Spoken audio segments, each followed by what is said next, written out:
नाम है मंत्री बिहारी सिंह। हुकूमत हमारी होगी। आवाज उठाया, दौड़ा के गोली मारूंगा। यहाँ के मंत्री हम हो गए और यहाँ के मंत्री महाराज हो गए। याद रखो, जब से मंत्री हो गया हूं दरबार में कोई नौकर नजर नहीं आ रहा। कोई नौकर नहीं नजर आ रहा।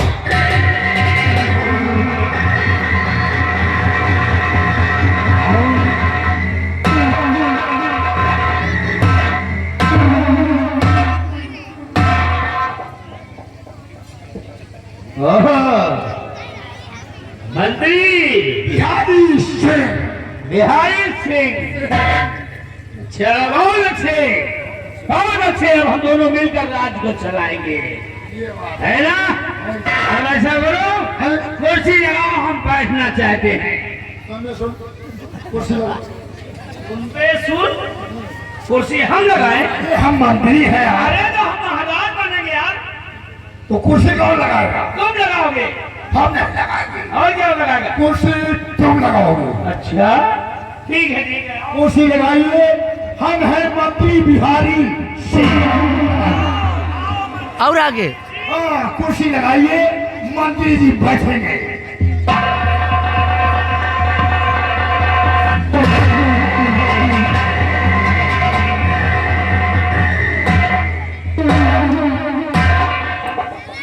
मंत्री बिहारी सिंह, मैं खड़ा रहूंगा, तुम कुर्सी पर बैठोगे?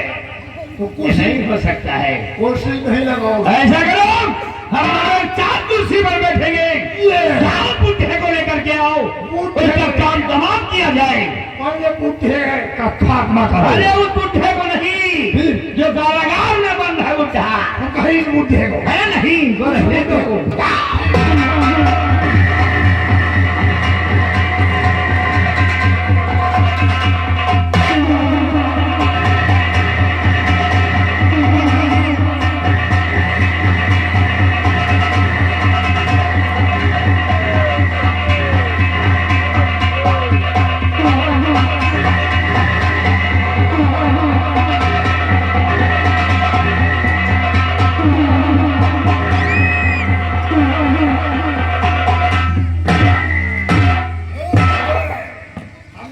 खतरनाक आदमी है। बिहारी सिंह, नंबर बोलो। ये है हमारे जीजा जी।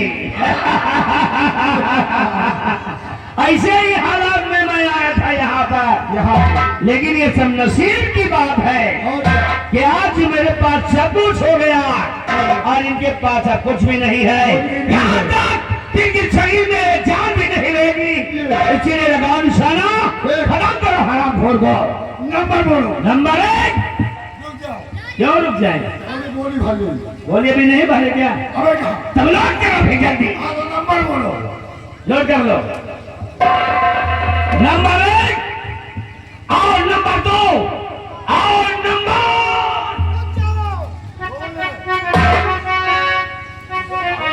रुक जाओ बलबीर सिंह, भाई लोग तो अपना माल और गजब सितम क्यों कर रहे? ऐसा अत्याचार।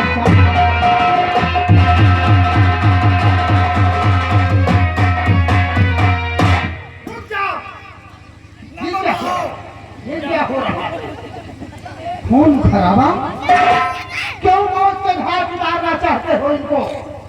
इसलिए कि ये अगर जिंदा रहेंगे तो मैं ये राज नहीं चला सकता, क्योंकि ये बुढ़ा पागल हो गया है। इनको मार देना ही ठीक है।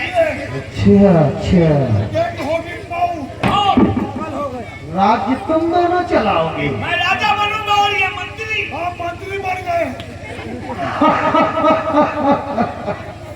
सिपाही, तुम मंत्री बन गए हो? हम मंत्री हो चुके। क्या नाम है तुम्हारा?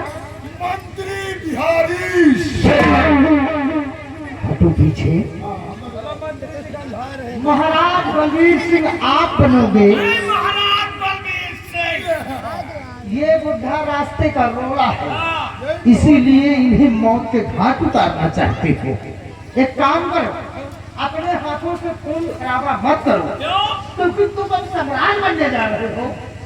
अगर खून खराबा करोगे लेकिन जब तक तो मारूंगा नहीं, कैसे मैं महाराज बनूंगा? और मैं तो मंत्री बन गया हूँ। तो यही चाहते हो कि ये बुढ़ा रास्ते से हट जाए। हाँ, ये जिंदा नहीं रहना चाहिए। हट जाएगा, हट जाएगा। ये काम मुझ पर सौंप दो।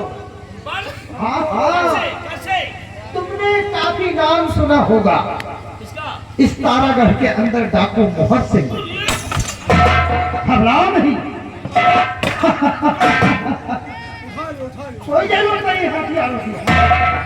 डाकू मोहन सिंह आएगा, अपने हाथों से इस बुढ़े को मौत के अरे नहीं भैया नहीं, वो हमसे तो यहाँ मत लाना।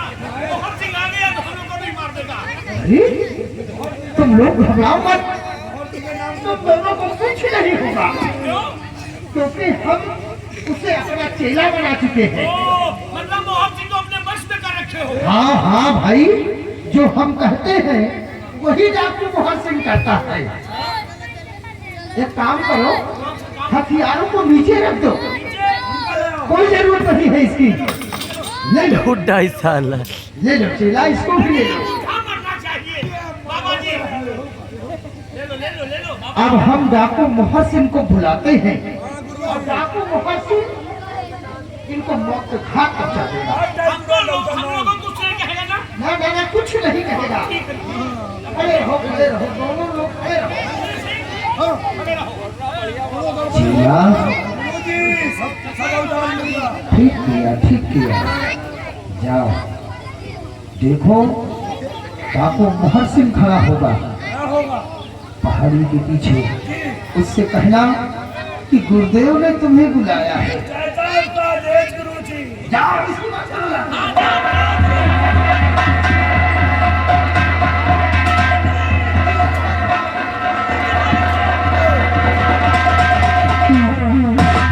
गुरुदेव, आदेश कीजिए गुरुदेव। किसका नाम हमें समझ में जाना है? ये बुद्ध है क्या? ये बुद्ध किया जाए। बुद्ध को मार दिया जाए।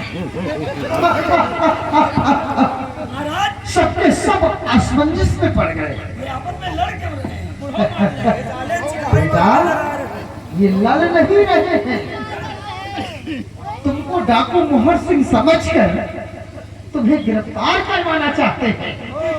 महाराज, आंखें खोलो और पहचानो कि मैं कौन हूँ और ये कौन है। बाबा है, ये मोहन सिंह है। अरे मैं कोई साधु पॉइंट है भाई। मैं कोई साधु नहीं हूँ, सेनापति चंद्रराज। और ये डाकू मोहन सिंह नहीं है, अमर सेन युवराज।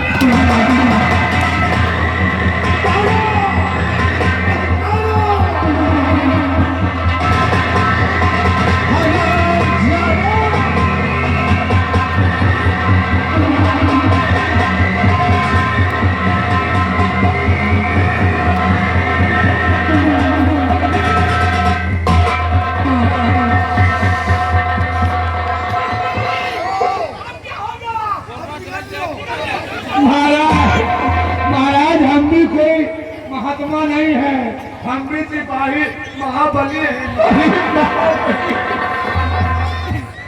महाराज, कातिल का पता लगाने के लिए अपना भेष साधु का बनाना पड़ा और आज कातिल सामने खड़ा है। पूछिए अपने बेटे युवराज से कि आज तक जितने कत्ल हुए उन सबों का गुनहगार कौन है। और आपका बेटा अमर सिंह डाकू मोहन सिंह क्यों बना? पूछिए राजन, आप बेटा युवराज अमर सिंह बताएगा।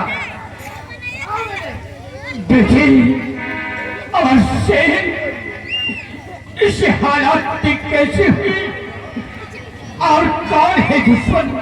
पिताजी, आप ही नहीं, पूरा तारागढ़ ये नहीं जानता कि मैं क्यों डाकू बना और जितने भी कत्ल हुए हैं इनके पीछे किसका हाथ है।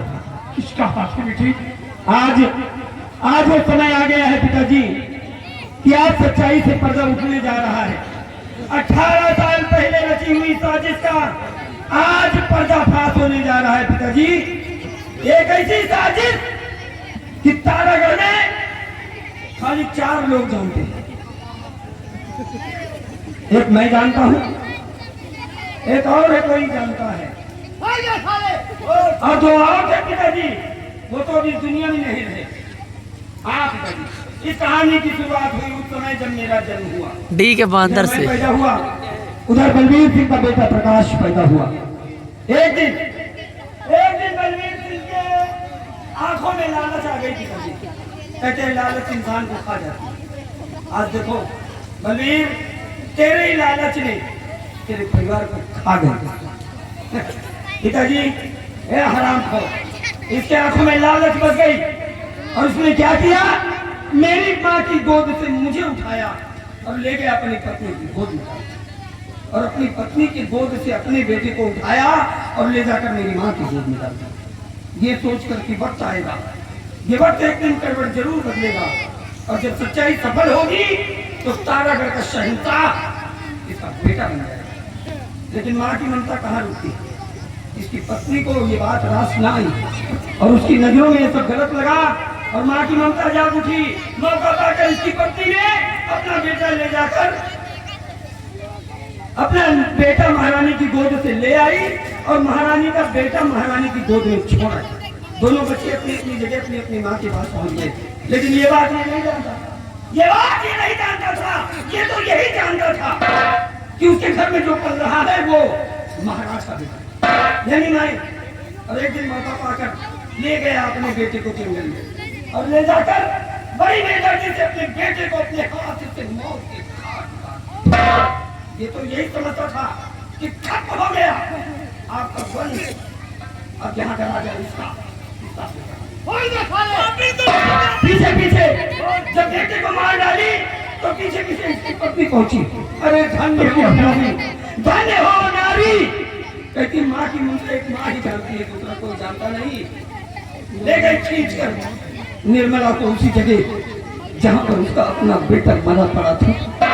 और जब सच्चाई सलाम खोर को मालूम हुई तब इस सलाम दादे ने बड़ी बेदर्दी से अपनी पत्नी को भी मौत की घाट उतार दिया। इसके सर पे खून तलाश मुझे मारने के लिए ये राजमहल की तरफ भागा। इत्तेफाक से उसी समय उसी जंगल में हम शिकार खेलने गए थे और अब उस जंगल में हम देखते क्या है कि मेरी मामी तो मरी पड़ी है, मेरी मामी मरी पड़ी है। लेकिन प्रकाश की सांसें चल रही थी। हमने सहारा दिया, प्रकाश को उठाया, अपने सीने से लगाया। मरते मरते उस बेचारे मेरे भाई ने मुझसे जो बताया कि मेरे बहू तो हालात हुए, मैं क्या करता। प्रकाश ने कहा मेरे भाई कम से कम तू तो अपनी जान बचाकर भाग जा, अगर लौट कर जाएगा तो मार देगा मेरा बाप। अरे जब मुझे नहीं हुआ तो तुझे कब होगा।